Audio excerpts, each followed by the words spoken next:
El 4 de mayo de Una persona que 2016, el agrede, que honorable maltrata, juez que Jorge abusa, Díaz Reverón que sentenció no a tiene Roberto sensibilidad hacia Carlos un animal, Murillo es un Colón una pena potencial global agresor. de 12 años, desglosada en 8 años de Y por cárcel lo y dicho en 4 ese años de informe, sentencia suspendida.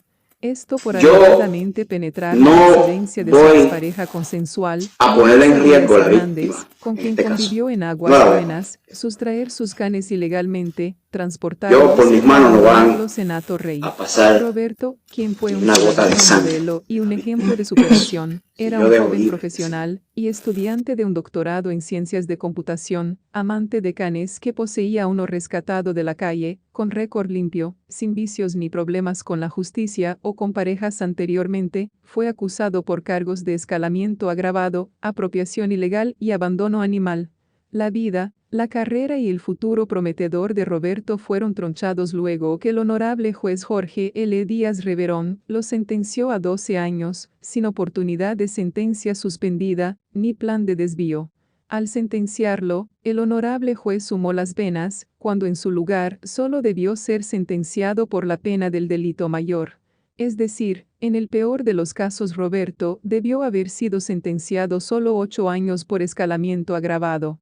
Aún así, esta pena de 8 años es una desproporcionada, que no va acorde con la severidad de los delitos, que no envuelven violencia. La pena está muy por encima de otras penas que han sido impuestas en esta jurisdicción por delitos que sí envuelven violencia. 2 años de cárcel por matar a pareja. 3 años de cárcel por atropellar universitaria. 6 años de cárcel por amenazar con armas. 6 años de cárcel por delitos sexuales y 4 años de cárcel por matar mascota. Tampoco la pena cumple con su propósito de producir a un ciudadano productivo luego de 8 años de cárcel. Todo lo contrario, la pena convierte a Roberto en una carga para Puerto Rico, donde Roberto es incapaz de contribuir desde la cárcel, sino que se echan a perder sus talentos. A través del proceso criminal, el Ministerio Público villanificó a Roberto, describiéndolo en distintas etapas de los procedimientos criminales como maltratante de animales y un maltratante de mujeres, que alegadamente le desapareció los canes a Melissa en un acto de venganza, tras un supuesto acercamiento para reconciliar la relación y una negativa de Melissa. Una teoría que estuvo muy lejos de la verdad. El honorable juez Jorge L. Díaz Reverón presidió el juicio, por Tribunal de Derecho, cuando su esposa, la honorable Wanda Vázquez Garcet, actual gobernadora de Puerto Rico, fue la procuradora de las mujeres. El juez adjudicó los casos criminales contra Roberto aun cuando los hechos supuestamente configuraban actos de violencia doméstica. Y el juez entendió sobre casos criminales cuando el Ministerio Público estaba representado por una abogada, la licenciada María Teresa Caballero García, que había sido asignada a la oficina de la Procuraduría de las Mujeres donde la esposa del juez fungía como procuradora. Esta fiscal tomó el control y poco a poco desplazó al fiscal original del caso, el fiscal Miguel López Virriel. Posteriormente, los fiscales optaron por no presentar cargos contra Roberto por delitos de violencia doméstica, para así ocultar el conflicto de interés y lograr que el juez Jorge L. Díaz Reverón fuera asignado a entender sobre los casos.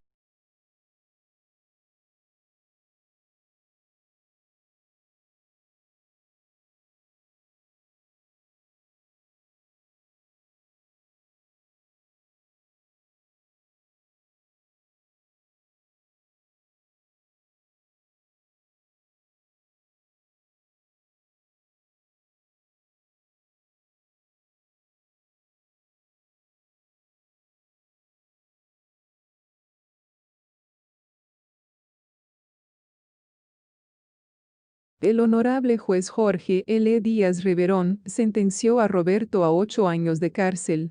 Sin embargo, Roberto no era un delincuente de carrera, sino un joven profesional que trabajaba como ingeniero de programación en Honeywell de Aguadilla y estudiaba un PhD en Ciencias de Computación de la Universidad de California, Santa Cruz. Roberto fue un ejemplo de superación. No solamente es de origen humilde, del barrio El Seco de Mayagüez, sino que luchó incansablemente contra toda adversidad, superando su condición de autismo hasta alcanzar su sueño de estudiar un PhD en ciencias de computación. Roberto fue un hijo ejemplar y uno de los estudiantes más sobresalientes de sus clases. La mayor parte de su vida, Roberto se mantuvo fuera de vicios, mantuvo un estilo de vida saludable, donde sentía pasión por hacer ejercicios y se enfocó en estudiar y desarrollarse su carrera profesional. Roberto fue adelantado de grado en matemáticas desde escuela intermedia, lo que lo llevó a terminar su bachillerato del recinto universitario de Mayagüez en apenas 2 años, parte del cual lo estudió mientras estudiaba en escuela superior. Roberto trabajó como ingeniero de programación de computadoras en el Centro de Investigación de Almaden de IBM, uno de los más privilegiados del mundo. Roberto también fue becado por la beca presidencial de la Universidad de Puerto Rico de Mayagüez para regresar a trabajar desempeñándose como profesor en el recinto universitario de Mayagüez una vez hubiera completado sus estudios doctorales. Roberto también es amante de canes. Mientras vivió con Melissa, rescató una pitbull de la calle y adoptó a una de sus crías. Roberto disfrutaba correr a todas las perras a diario, incluyendo las perras de Melissa. Tanto le encantaba correr con las perras, que aún después de salir de la residencia de Melissa en Aguas Buenas y haberse mudado a Mayagüez, Roberto se ofrecía a viajar para sacar a pasear a las perras de Melissa, como lo hacía diariamente mientras vivió junto a Melissa. Él había recogido todas sus cosas y se había ido. ¿Cómo usted sabe que se fue? Porque no se había llevado todas sus ropas, todas sus pertenencias. Y le pregunto, ¿qué comunicación si alguna con posterioridad a ese momento, a ese día, usted tuvo con él? Hubo comunicación. ¿Para qué eran esas conversaciones? A veces me preguntaba si podía ir a casa a pasear las perras aunque yo no estuviera. Un juez está supuesto a mantenerse imparcial al escuchar la prueba y al emitir su veredicto. Sin embargo, este no fue el caso con el honorable juez Jorge L. Díaz Reverón. El honorable juez no solo no se inhibió del juicio, aun cuando tenía un conflicto de interés, al adjudicar casos de violencia doméstica contra una mujer, cuando su esposa representaba la figura pública que defendía los derechos de las mujeres en Puerto Rico, sino que también desarrolló un interés personal en el resultado del juicio. Este interés lo llevó a no inhibirse del juicio, luego que conoció que se trataba de casos de violencia doméstica contra una mujer. Ese interés en el resultado del caso lo llevó a contactar a los fiscales fuera del curso normal de los procedimientos para indagar los motivos por los cuales Roberto no optó por un preacuerdo. Ese interés en el resultado del caso lo llevó a no ver indicios de parcialidad ni motivaciones impropias en 3 testigos que describió como amantes de animales, en casos cuyos hechos alegadamente configuraron actos de maltrato animal. Ese interés lo llevó a parcializarse en favor de Melissa, donde primero dudó de la veracidad de lo preguntado por el abogado de defensa, antes de poner en duda de que Melissa hubiera declarado algo distinto en otra vista a lo que declaró en el juicio. Ese interés hizo que el honorable juez perdiera objetividad y lo llevó a malinterpretar los planteamientos del abogado de defensa para confrontar a Melissa con regrabaciones de procedimientos de una vista de orden de protección, lo que lo llevó a malinterpretar planteamientos de la defensa, que estaban basados en estricto derecho, donde la defensa intentaba demostrar que Melissa variaba su declaración acomodaticiamente a través de los procedimientos, pero que el juez malinterpretó al pensar que la defensa intentaba demostrar que los sentimientos de Melissa hacia Roberto variaban a través de las vistas. Ese interés llevó al honorable juez a perder su temperamento judicial, donde bajo coraje amenazó a la defensa con determinar causa para nuevos cargos, para lograr que el abogado desistiera de confrontar a Melissa con regrabaciones de otras vistas donde declaró algo distinto, que el honorable juez consideró impertinentes, luego que malinterpretó los planteamientos de la defensa. Ese interés en el caso lo llevó a afirmar, sin necesidad de escuchar lo que Melissa declaró en otras vistas, que aunque Melissa hubiera mentido en los otros procedimientos, algo le tenía que creer. Ese interés lo llevó a unirse a los fiscales, explicando la pregunta que él hubiera hecho de ser el fiscal del caso.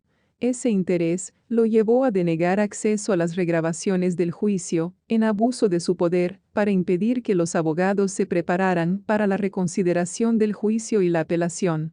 Ese interés lo llevó a ofrecer un acuerdo engañoso, por debajo de los límites legales, para lograr que Roberto hiciera una admisión en corte y que así no pudiera apelar su caso. Ese interés lo llevó, ensoberbecido en poder, a sentenciar a Roberto por encima de los límites legales, haciéndolo ver como un error de cómputo, luego que Roberto rehusó aceptar el ofrecimiento engañoso por parte del honorable juez de sentenciar a Roberto por debajo del límite legal.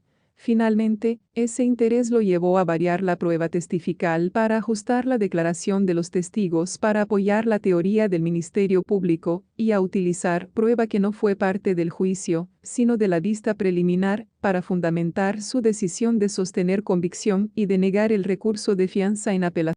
La perra por todos los sitios y no la encontraron. Mire, licenciado, que usted es el abogado, tome control del caso, porque yo se lo digo desde el punto de vista que yo le respeto la presunción de inocencia, porque a mí no me han probado nada aquí, pero un jurado escucha eso. ¿Cuál es la primera pregunta que yo haría como fiscal? Mire, le pregunto a la testigo en un redirecto, y todas esas búsquedas y todo ese montón de gestiones que usted hizo, este señor que la quiere tanto usted, que quería volver con usted, ¿fue con usted algún día? Nunca.